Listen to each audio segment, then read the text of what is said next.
Picaro here. Today we have a 2007 Ford Escape, 4-cylinder, front disc, rear drum.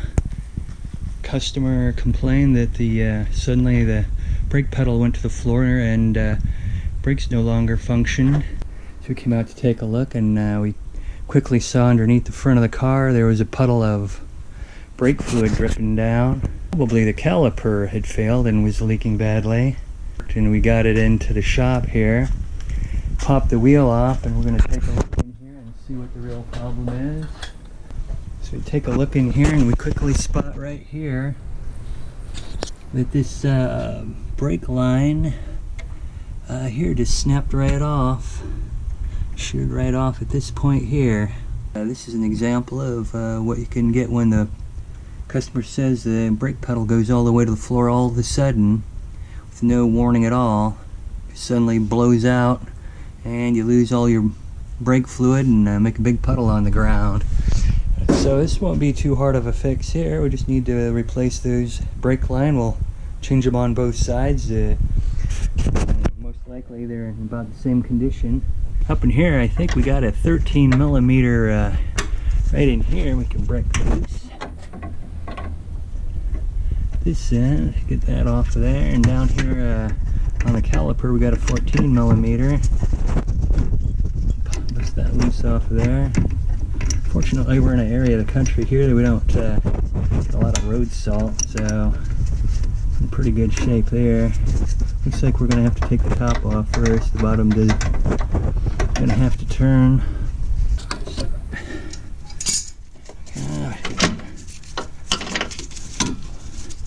Now we can turn that guy out of there.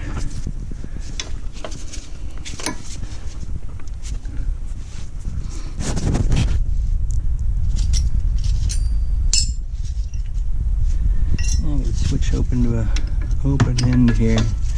A lot easier to grab a hold of.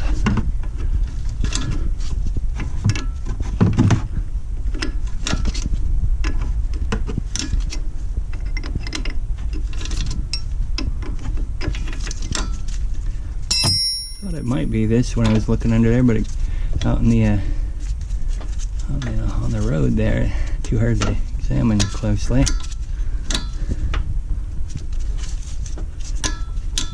There we go.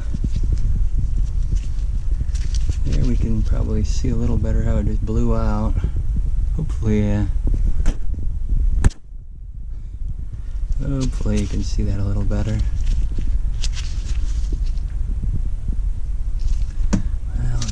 Get another brake line and pop it on there. So now we're going to pop in the replacement brake line.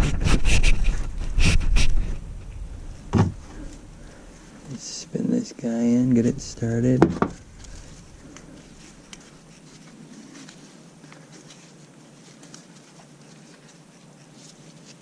The other one, it was 14 millimeters, so we'll snug it up for now. Nothing for that.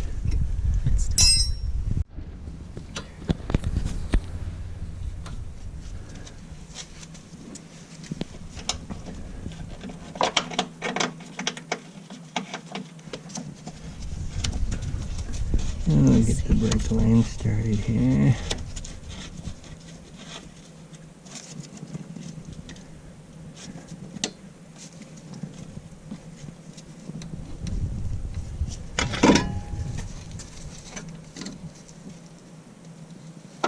A couple notches on it.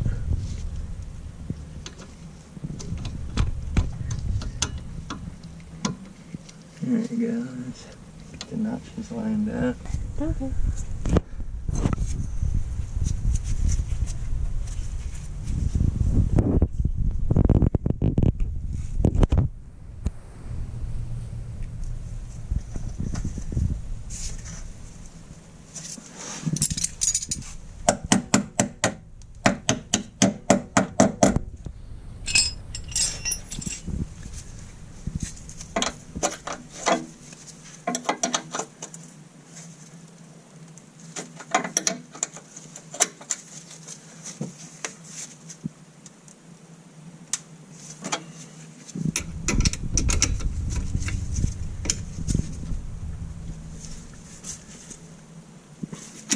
We can see on the right hand side we're getting some weeping in the same spot the left hand side failed, so we're gonna of course change out the right hand side here as well. And like on the left hand side, we break this upper fitting loose here with a 13mm tubing wrench. Get that one going here a little bit before we pop the clips off.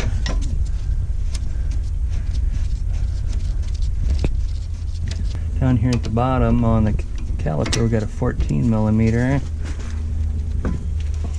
We'll get that cracked loose, and then we can take the clips off here.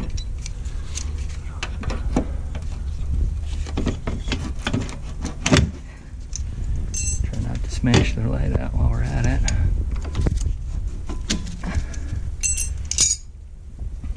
And we can pop the brake line out of there, and we can twist it out of the caliper. Change over to an open-end 14mm to spin that out of there. Now let's get it torque broken on it. Let's look at that, everybody. You can see right in there that this brake line's already starting to crack right in there. Wow, it's still recording.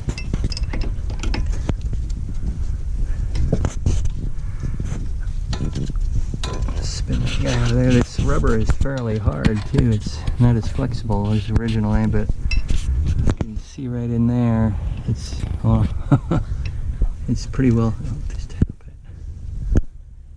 See that right there? You can hopefully see how right in that spot there, it's deteriorating away pretty badly. We'll pop the next one on there. We're back here on the 2007 Ford Escape. It had the front brake lines failing on it. They were cracked out, and we're gonna put the new brake lines on here. And we start down here at the caliper end and get this thing going here.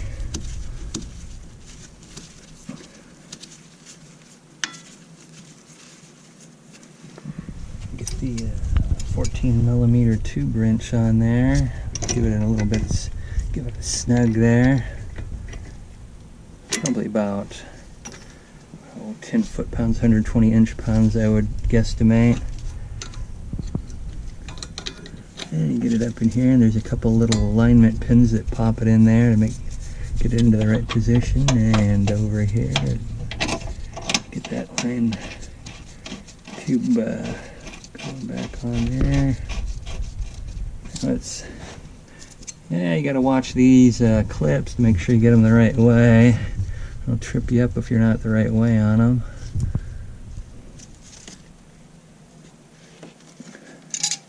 Tap that guy on in there.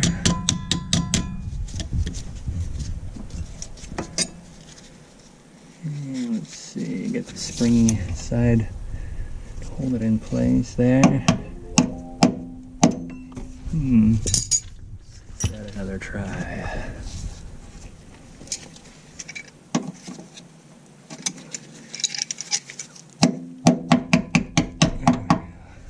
Alright, get the 13mm tube wrench up here on the upper side.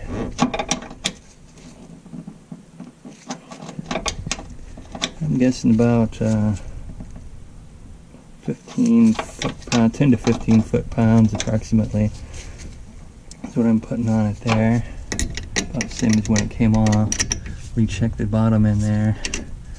That looks pretty good. We'll make sure that it's working okay once we bleed the brake line. Seems to be 3/8 of an inch instead of metric size, which is a little odd, but that's the way it goes sometimes. Seems to be 3/8. So the next step is setting up for brake bleeding. Car we're working on this 2007 Ford Escape.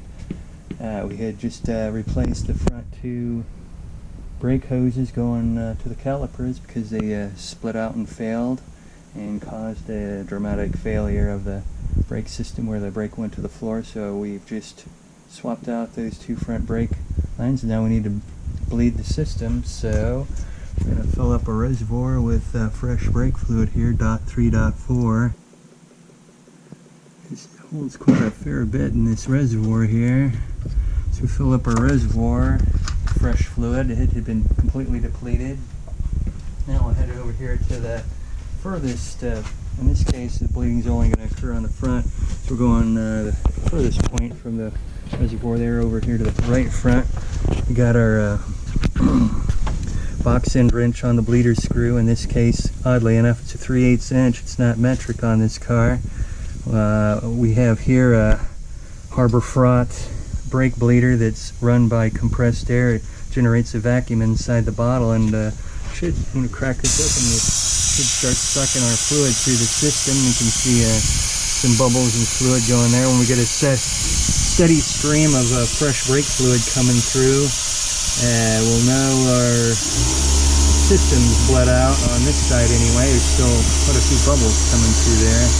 Sometimes the bubbles get sucked in through the bleeder screw. You might so often take a look at your fluid, brake fluid reservoir to make sure you're not running too low on it.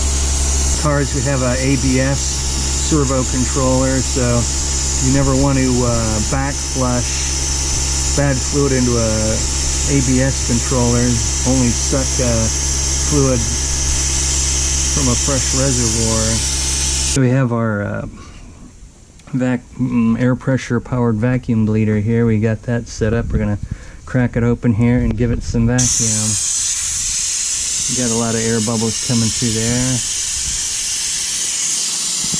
Get this up here, getting tangled around things. Yeah, get that up there so the bubbles raise to the top and you can see them a little better. We got a massive stream of bubbles there.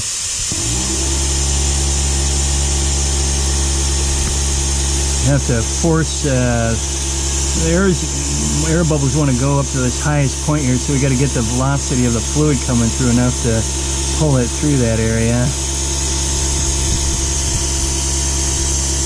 Every so often you have to make sure your brake fluid reservoir is topped off, or have the big bottle that automatically feeds it.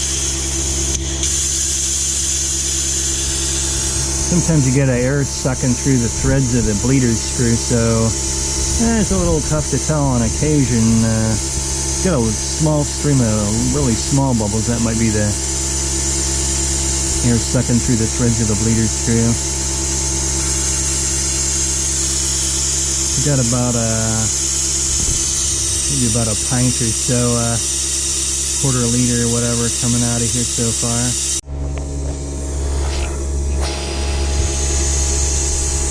Still getting some bubbles here. I'm not sure if it's sucking it through the threads, or occasionally some people have suggested putting Teflon tape onto the threads, keep air from sucking through them. Haven't done that in this case. If a person doesn't happen to have a one-man brake bleeder apparatus powered by compressed air to create a vacuum and suck the fluid through the system, we can resort to the tried and true having an assistant pump the brake pedal. So the way we go about this is you have an assistant sit in the car and prepare their foot to push down on the brake pedal on command, and the person manning the brake bleeder screw hollers at the person in the car to push the brake pedal down while the bleeder's closed, and then while pressure builds up in the system, hopefully, you open up the brake bleeder slowly and have it connected to your catch device, and then as the person presses down on the brake pedal, you should get a steady flow of brake fluid through your hose into the catch can. When the person bottoms out, you can shut the bleeder screw, allow the assistant to release the brake pedal and let it come back up, and that will recharge the brake cylinder with fresh brake fluid as long as your reservoir is full. And then you repeat the process. You have your assistant push down on the brake pedal, and then you release the bleeder screw, and another stream of fresh brake fluid should be coming through. So we're going to go ahead and give that a try right now. Down.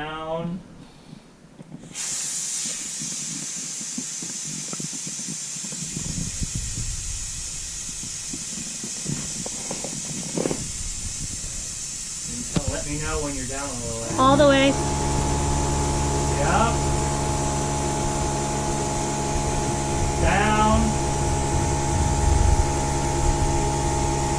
All the way. Up. Down. All the way. Up. What we'll do here, just for a little quick check, is we're gonna jam down hard as we possibly can on the brake pedal and test for feel, and also take a quick look at the newly installed brake hoses and make sure we don't have any weepage going on, or the bulging out, or weeping, or whatever anomaly. So go ahead and jam down with both feet even as hard as you possibly can. You can pump it a couple of times and then just jam down even with both legs hard as you can. Because when the engine's not on, we don't have vacuum boost on that system. Just press and hold hard as you can. Okay. Now you can release. These seem okay. It didn't go to the floorboard anymore. So it was, we've bled the brakes, and we have, we now have a lot of waste brake fluid. We're gonna try to mark an old container here that's waste brake fluids in it, and we're going to properly return it to the store where it won't end up improperly dumped in the environment somewhere, because this stuff is rather nasty. This is